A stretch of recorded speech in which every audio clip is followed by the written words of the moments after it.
Hi all, let's have a look at a fascinating Grandmaster clash in the British Chess Championships of 2017. Luke McShane against David Howell.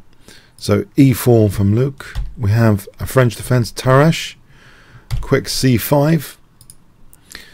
Now we have knight gf3. I believe Kasparov has played this move against the Tarrasch when I was checking out once his repertoire choices.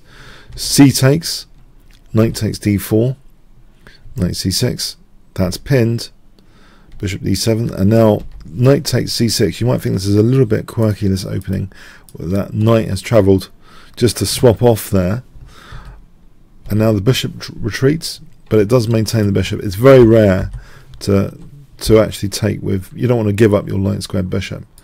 So bishop d3, queen c7, queen e2, bishop d6, knight f3, d takes, queen takes, knight f6, and the queen parks on h4. Black is not obliged to castle here. He'll probably be in big trouble if he does. Let's have a quick look at that possibility. I think bishop g5 is very strong. Yep, that's just too much trouble. This position, we could simply just take here, and maybe even better than the check is actually taking here. Yeah, just taking on f6.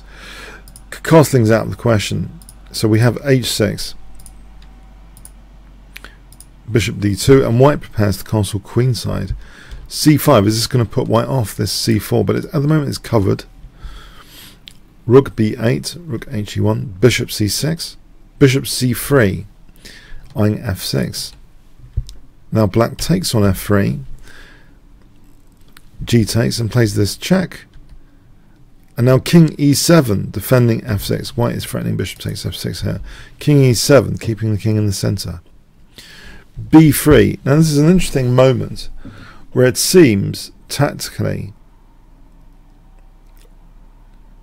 black might be doing quite well with c4 for non-obvious reasons, actually. White, say white takes on f6, and now bishop takes c4 is possible because there's rook e4 here, forking queen and bishop, but the story doesn't end necessarily like that. This is good for white. It's going to be good for white, but if we just check this out again, in this position, let me just see, instead of c4,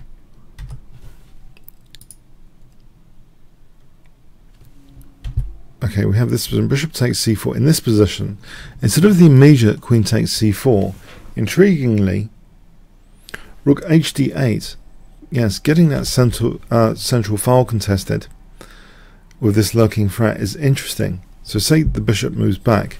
What's interesting about this is that white's king is a little bit insecure on these squares. If black can basically arrange this kind of mating pattern, or threaten to, it seems as though black's doing very well. The moment the bishop moves, maybe the queen can switch across. So it requires higher precision. If the bishop moves here, the queen can move across. Not there. Queen can move across to c4. And maybe that's okay. But here, rook d4, creating a bridge position for bishop e5 and queen c3 is looking very dangerous. This, on my analysis, seems as though black's getting a very, very good game, trying to steer towards this fundamental mating pattern which exploits white's dark squares. This sort of scenario is looking advantageous. Even if black has to take time out to play there, the dark squares are still looking good and can return back there. It looks good, this position. Maybe this allows queen b4 check. That's the problem with but maybe here a5, and you know, black's prospects, it's opposite coloured bishops, but black technically seems to be in the more promising way. So it's interesting, this might have been a major opportunity, c4. But rook hd8 was played instead, and the bishop drops back. Now rook d5, rook e4, and all of a sudden, you know, black's pieces look a bit like targets. On bishop g5 there's queen g3, and that bishop doesn't look too great there. This is an interesting position. Why can't sorry, queen takes, for example, here, f takes, and the bishop's a target there. Although this is not that trivial. On bishop f6 e5, even this position, there's c4 all the time. But yeah, white ends up better anyway. Check.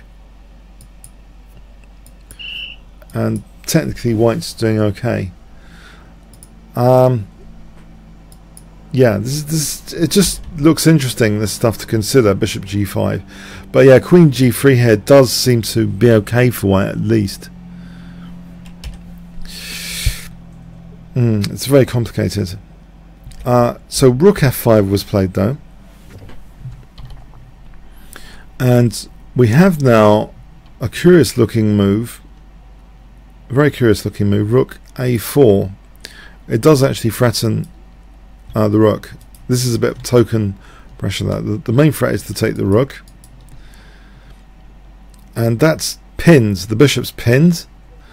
Now we have rook g1 putting pressure on g7, and this is still a threat now. Rook g5, rook e1, and here black goes wrong actually. The threat here is against the bishop. Rook takes or queen takes, so black has to parry this key threat, and it seems on my analysis knight d5 is possible where black should be okay. The tactics here with bishop takes g7 exploiting the pinned rook seem okay for black here, just about.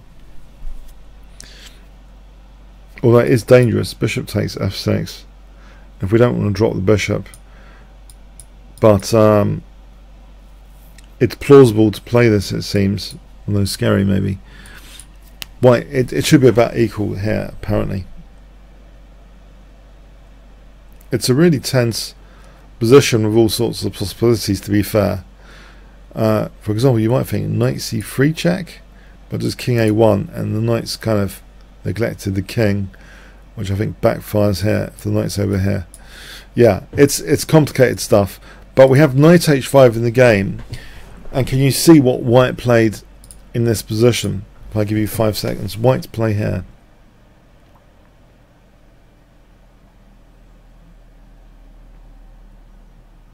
Okay, white did nab a pawn now under great circumstances compared to knight d5, because if f6 here, there's bishop takes h6. So this does seem to be nabbing a pawn. There's pressure on f4. This is an overloaded knight. The rook's pinned. The knight took here, and yeah, black seems to be crumbling now. After king f8, rook g4, and yeah, h6 is the next to go, it seems, and the knight's kind of restricted as well.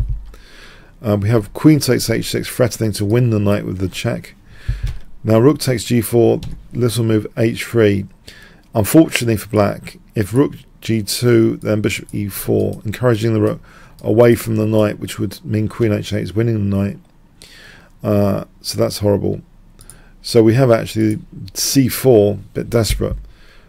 After takes here, just c takes, white's the exchange up, and really that's the end of the story of this game. White's just the exchange up.